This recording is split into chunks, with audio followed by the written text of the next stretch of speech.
happy to join with you today in what will go down in history as the greatest demonstration for freedom in the history of our nation.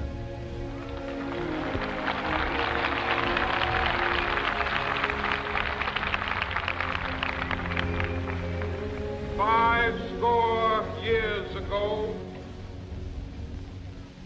a great American in whose symbolic shadow we stand today signed the Emancipation Proclamation.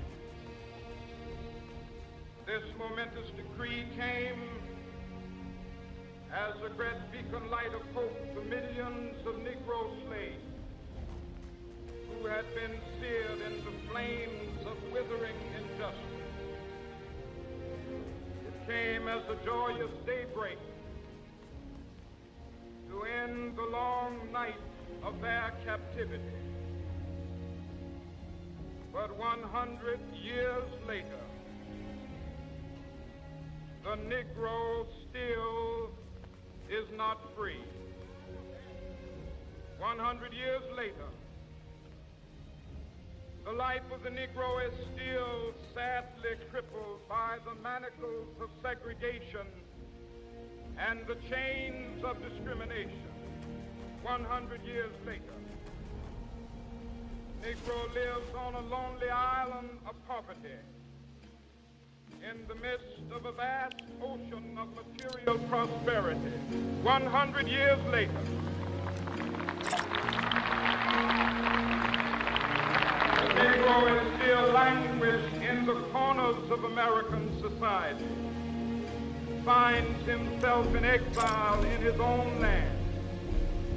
So we've come here today to dramatize a shameful condition. In a sense, we've come to our nation's capital to cash a check. When the architects of our republic wrote the magnificent words of the Constitution and the Declaration of Independence, they were signing a promissory note to which every American was to fall heir. This note was a promise that all men, yes, black men as well as white men, would be guaranteed the unalienable rights of life, liberty, and the pursuit of happiness. It is obvious today that America has defaulted on this promissory note insofar as her citizens of color are concerned. Instead of honoring this sacred obligation, America has given the Negro people a bad check, a check which has come back marked insufficient funds.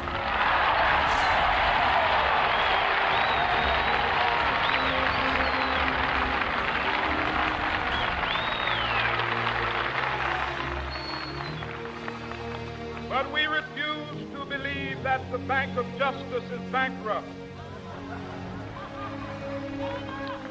We refuse to believe that there are insufficient funds in the great vaults of opportunity of this nation. So we've come to cash this check, a check that will give us upon demand the riches of freedom and the security of justice.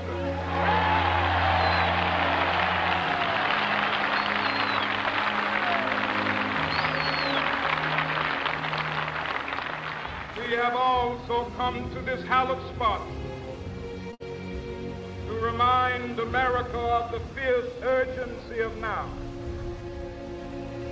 This is no time to engage in the luxury of cooling off or to take the tranquilizing drug of gradualism.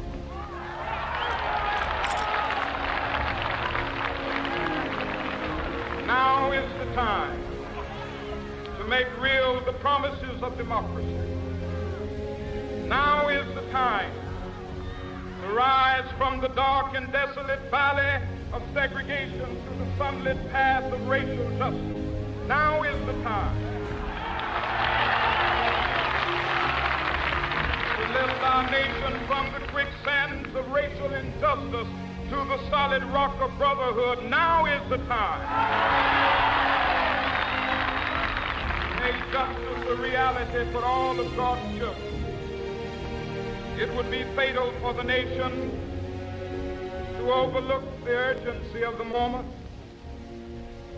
This sweltering summit of the Negro's legitimate discontent will not pass until there is an invigorating autumn of freedom and equality.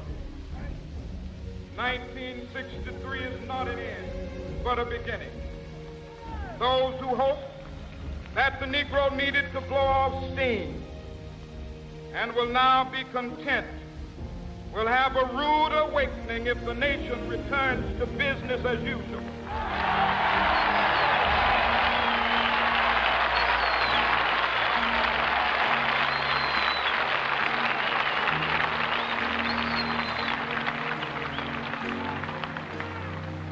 There will be neither rest nor tranquility in America till the Negro is granted his citizenship rights. The whirlwinds of revolt will continue to shake the foundations of our nation until the bright day of justice emerges.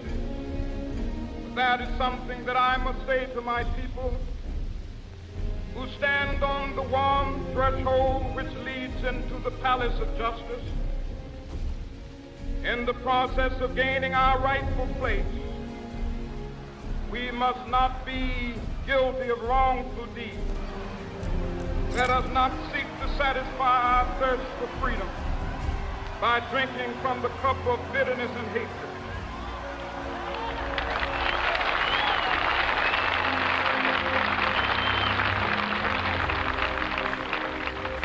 We must forever conduct our struggle on the high plane of dignity and discipline. We must not allow our creative protests to degenerate into physical violence. Again and again, we must rise to the majestic heights of meeting physical force with soul force. The marvelous new militancy which has engulfed the Negro community must not lead us to a distrust of all white people.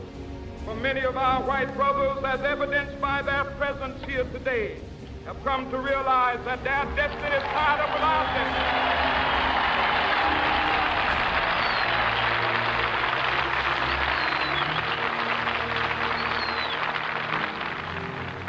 They have come to realize that their freedom is inextricably bound to our freedom. We cannot walk alone. As we walk, we must make the pledge that we shall always march ahead. We cannot turn back. There are those who are asking the devotees of civil rights, when will you be satisfied? We can never be satisfied as long as the Negro is the victim of the unspeakable horrors of police brutality. We can never be satisfied as long as our body is heavy with the fatigue of travel, cannot gain lodging in the motels of the highways and the hotels of the city.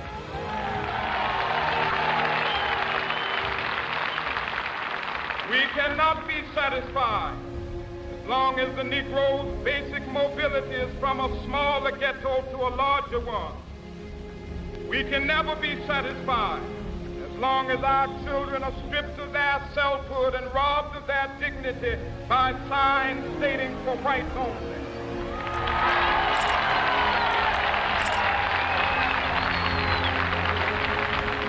We cannot be satisfied as long as a Negro in Mississippi cannot vote and a Negro in New York believes he has nothing for which to vote.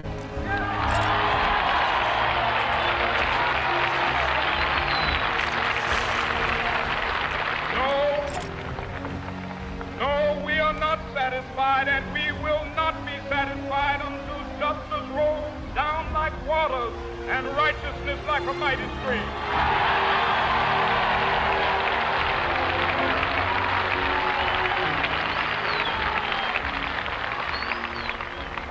I am not unmindful that some Some of you have come here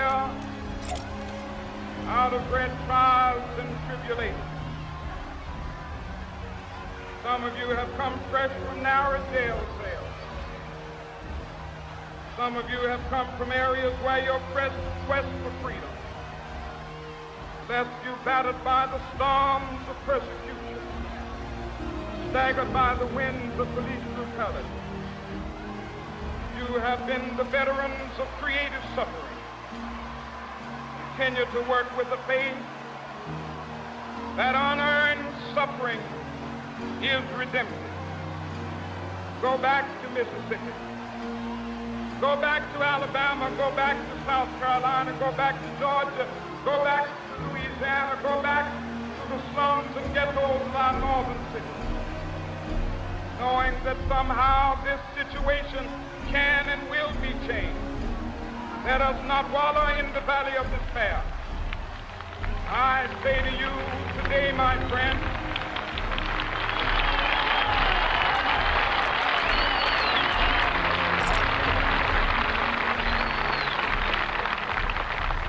so even though we face the difficulties of today and tomorrow, I still have a dream. It is a dream deeply rooted in the American dream. I have a dream. One day, this nation will rise up, live out the true meaning of its creed. We hold these truths to be self-evident, that all men are created equal.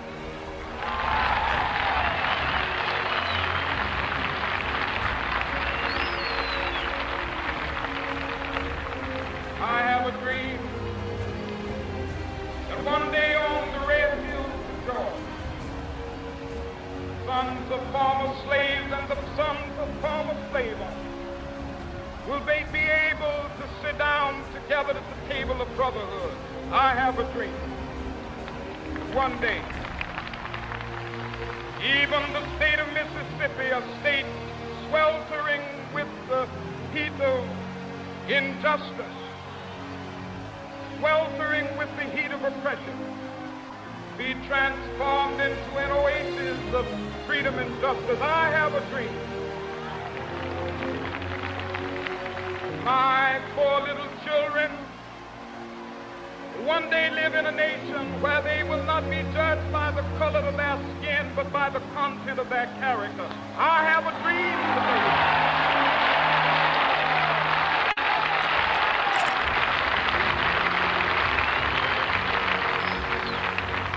I have a dream that one day, down in Alabama, with its vicious racists, with its governor having his lips dripping with the words of interposition and nullification, one day right there in Alabama, little black boys and black girls will be able to join hands with little white boys and white girls as sisters and brothers. I have a dream today.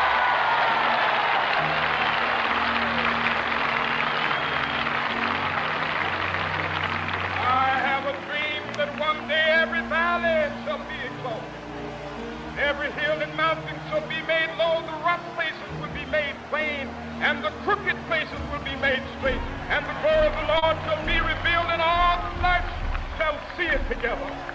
This is our hope. This is the faith that I go back to the South with. With this faith, we will be able to hew out of the mountain of despair a stone of hope. With this faith, we will be able to transform the jangling discords of our nation into a beautiful symphony of brotherhood. With this faith, we will be able to work together, to pray together, to struggle together, to go to jail together, to stand up for freedom together, knowing that we will be free one day.